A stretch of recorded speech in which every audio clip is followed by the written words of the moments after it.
Most people finish this series convinced they understand how Ayanokoji thinks. They've clocked the calm expression, the hidden ability, the perfectly timed moves, and they've built a mental model around those moments. That model is missing the most important layer. The anime gives you the results. It almost never shows you the mechanism underneath them. And the mechanism is where everything actually interesting lives.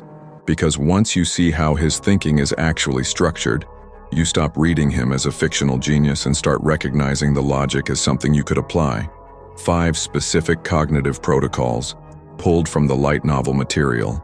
Not the surface level takes that dominate every discussion about this character.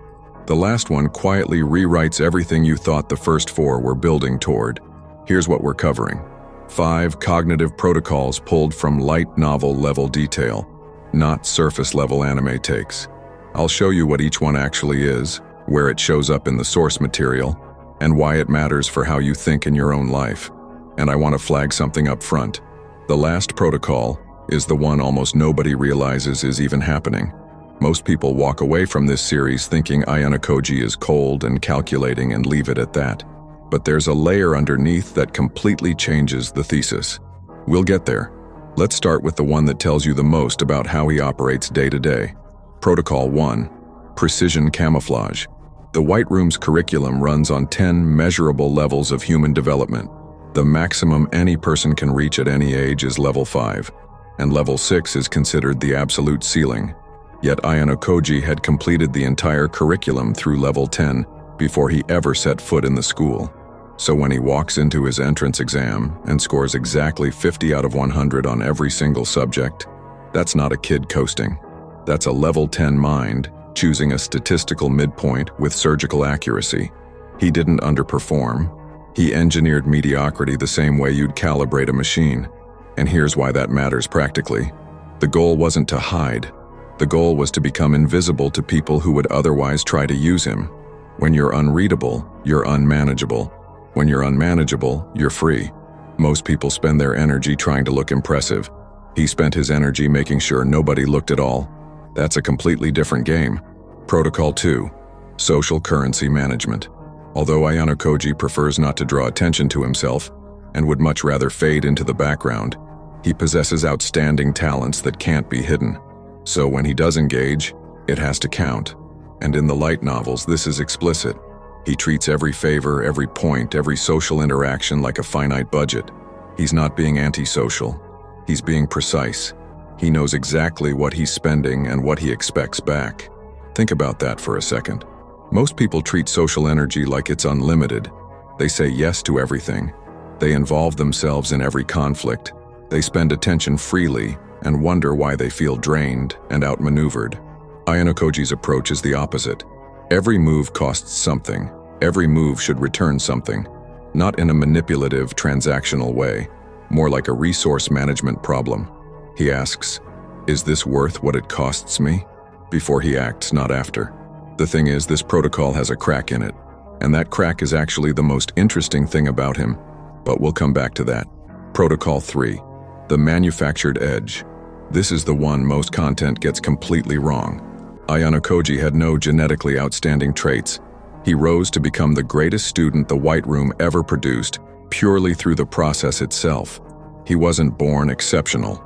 He was built to be. The White Room was created with one major goal: to engineer the perfect education system, and it did so by removing trivial things that have no direct impact on performance. Empathy, play, attachment, these weren't forbidden. They were just classified as inefficient and removed, the way a programmer deletes dead code. The White Room has existed for about 20 years, running students through this system for roughly 20 generations. Ayanokoji is the only child to survive to the top, which his father considered proof that he was exceptional and above the rest. So behind him, there's an invisible cast of children who went through the same system and didn't make it.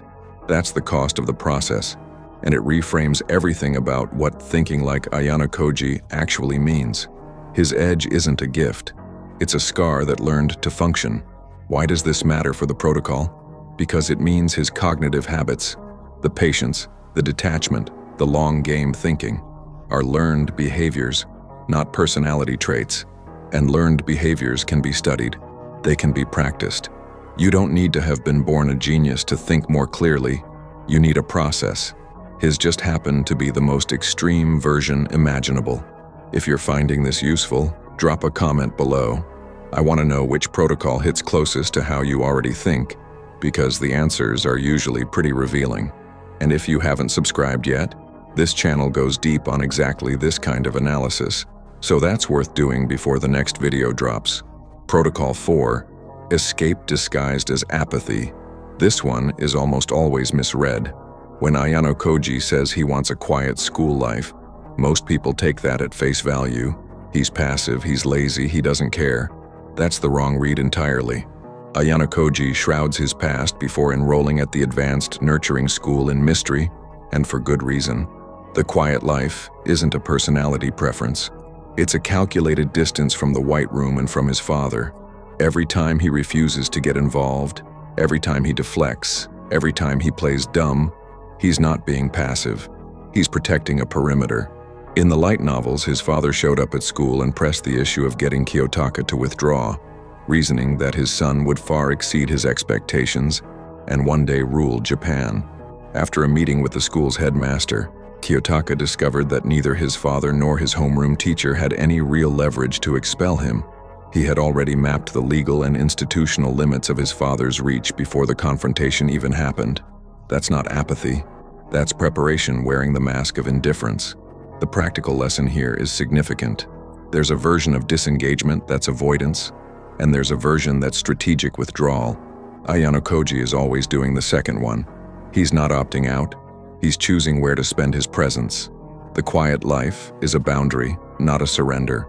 Now, remember the crack I mentioned in Protocol 2? The one in the social currency system?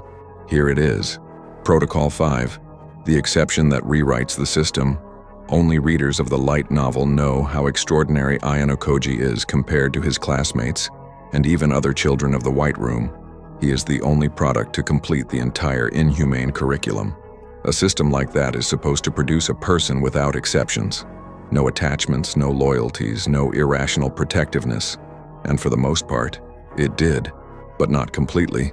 There are moments in the light novels where Ayanokoji acts in ways that don't fit the resource management model, where he extends real protection to someone not because it's strategically optimal, but because something underneath the protocol fires anyway. In Volume 0, it's revealed that he has exceptional autobiographical memory, remembering a test from when he was only 2 years old, or conversations from when he was an infant, with extraordinary detail. That kind of memory means every experience, every interaction, every moment of connection he's ever had is still in there. The White Room tried to strip out everything inefficient, but memory doesn't work that way. And occasionally, that memory surfaces as something that looks a lot like genuine care.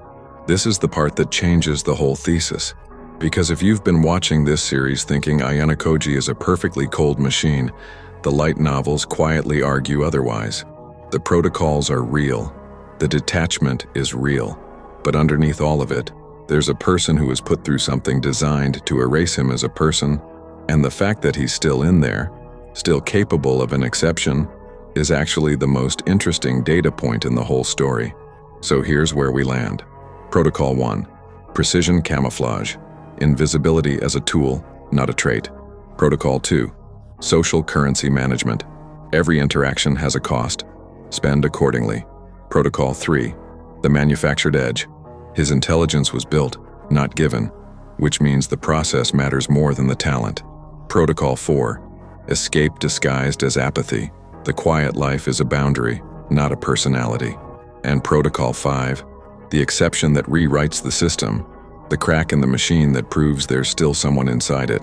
At the start of this video, you probably thought Ayanokoji was a cold genius who hid his abilities. By now, hopefully, he looks more like a person who was engineered to be a weapon, figured out how to escape the person who built him, and is quietly reassembling something that resembles a self. That's a much more interesting story, and honestly, a much more useful one. If you want to go deeper on the psychological frameworks behind characters like this, there's a video on this channel that breaks down a principle used by the most psychologically dominant people, in classrooms, in boardrooms, everywhere. It connects directly to what we covered today. Go watch that next. And if this video gave you something to think about, the algorithm rewards comments more than likes. So tell me below, which of these 5 protocols do you already use without realizing it?